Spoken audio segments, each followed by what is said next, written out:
You know, there are three things I look forward to every spring: tulips popping up, replacing my sweatshirts with golf shirts, and getting my hands on the first crop of spring peas. Let me tell you, there's nothing like spring peas fresh off the vine. And whether you eat them as is or toss them in a salad like we're making today, you can't miss.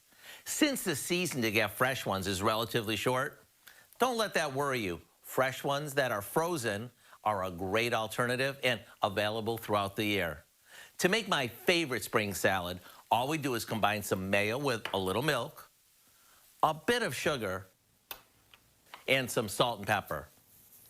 After that's mixed well, we toss in a good amount of freshly blanched spring peas or frozen peas that we've thawed and drained, along with some cooked and crumbled bacon, a cup or so of diced cheddar cheese, and some chopped red onion.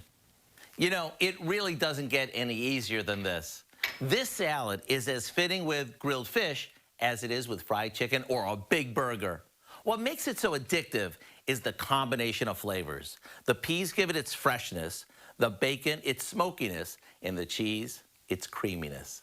To get the recipe for our easy peasy pea salad, all you have to do is visit our website. I'm Howard with Kelly in the Mr. Food Test Kitchen, where today we found a fresh tasting anytime way for you to say, ooh, it's so good.